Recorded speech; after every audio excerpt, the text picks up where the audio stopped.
नमस्कार दोस्तों, मैं धीरज कुमार आप सभी का अपने channel doctor Shivaji sir commissioner साहब में स्वागत करता हूं।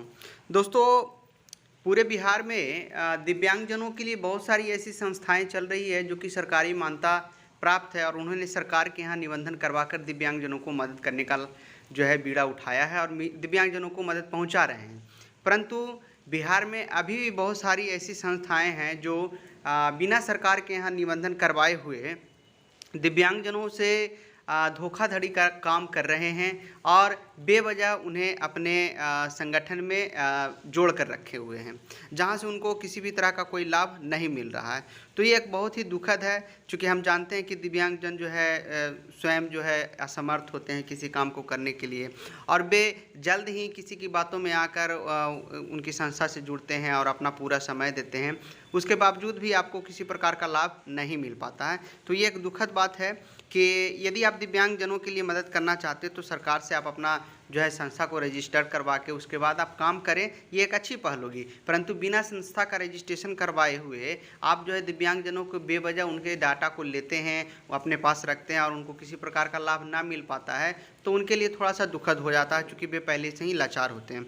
आपको बता दें कि धारा 51 सेक्शन 51 और सेक्शन 52 जो है निबंधन प्रमाण पत्र की मंजूरी देता है, जिसमें बहुत सारी बातें हैं, जिसमें हम कुछ बातों को रखना चाहेंगे कि रजिस्ट्रीकरण के प्रमाण पत्र के लिए प्रत्येक आवेदन सक्षम पदाधिकारी को ऐसे प्रारूप और ऐसी रीति में किया जाएगा जो राज्य सरकार द्वारा विहित होती है। तो कहने का मतलब है कि सरकार को है इन बातों को जो है बताती है कि हमारे यहाँ आप दिव्यांगजनों के लिए काम करते हैं तो आपको हमारे यहाँ निबंधन करवाना पड़ेगा। धारा 51 के तहत गैर सरकारी स्वयंसेवी संस्थानों को निबंधन किया जाता है। इसमें सोसाइटीज रजिस्ट्रेशन एक्ट 21 और 1816 के तहत प्रमाण पत्र की प्रति, बायोलॉज की सत्यापित प्रति लगती है, गत 3 साल का अंकेक्षण प्रतिवेदन लगता है, उसके साथ ही संस्था द्वारा लाभान्वित दिव्यांगजनों की सूची लगती है, स्मृति पत्र लगता है, संस्था के वर्तमान कार्यकारिणी समिति के सदस्य का नाम, पिता का नाम, पेशा, सदस्यों की छाया प्रति, आधार कार्ड, पैन कार्ड लगते हैं। कार्यालय का छाया चित्र सहित जो आप अपना ले रखे हैं, जहाँ पे वो आप चलाते हैं कार्यालय, उसका जो है पता और उसका जो है किरायानामा आपको चाहिए यदि किराए पर ले रखे थे। साथ ही संस्था में कार्यरत कर्मचारियों की सूची जो कि RCI से मान्यता प्राप्त हो और विशेषज्ञ हो, विशेष शिक्षकों की सूची हो गई, कर्मियों की सूची हो गई, तमाम चीज़ें। पैन नंबर होना चाहिए, आयकर रिटर्न्स होने चाहिए 3 साल के, उन तमाम चीज़ों की छाया प्रति होनी चाहिए। दर्पण, भारत सरकार के NGO पोर्टल में आपका निबंधन हो। सबसे बड़ी बात है कि आप देखना चाहते हैं कि कौन कौन सा जो है NGO आपका रजिस्टर्ड है, तो आप दर्पण पे आप जाके देख सकते हैं। तो मैं सारे दिव्यांगजनों को इतना ही कहना चाहूँगा कि आप बेवजह किसी ऐसे समूह से, संस्था से न जुड़े जहां से किसी प्रकार का कोई लाभ ना हो।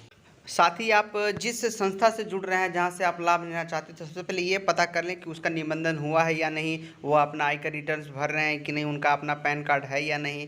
वो तमाम चीज़ जानकारी हो जाने के बाद ही आप उनके यहाँ आप अपना रजिस्ट्रेशन करवाएं और अपना डाटा वहाँ पर उपलब्ध करवाएं। इससे क्या होगा कि कल के डेट में यदि कोई धोखाधड़ी भी होगी तो उस कार्यालय पर जो है सरकार के द्वारा उचित कार्रवाई जाएगी, लेकिन जिनका निबंधन नहीं है उन पर कोई कार्रवाई नहीं की जाएगी। वो तो एक फ्रॉडगिरी में हो जाएगा और आप कुछ नहीं कर सकते हैं। यदि आपका डाटा इधर से उधर होता है, साथ ही आपसे कुछ पैसे भी ले सकते हैं, तो इस पर कोई कार्रवाई नहीं होगी। तो आप सोच समझकर जो निबंधित दिव्यांगजनों के लिए कार्यालय है वहीं पे आप अपना रजिस्ट्रेशन करवाएं और वहां से लाभ लेने के लिए अपना प्रयासरत रहें। तो यह वीडियो खास करके दिव्यांगजनों को जागरूक करने के लिए बनाया, किसी व्यक्ति विशेष को ठेस पहुंचाने के उद्देश्य से नहीं बनाया गया। धन्यवाद।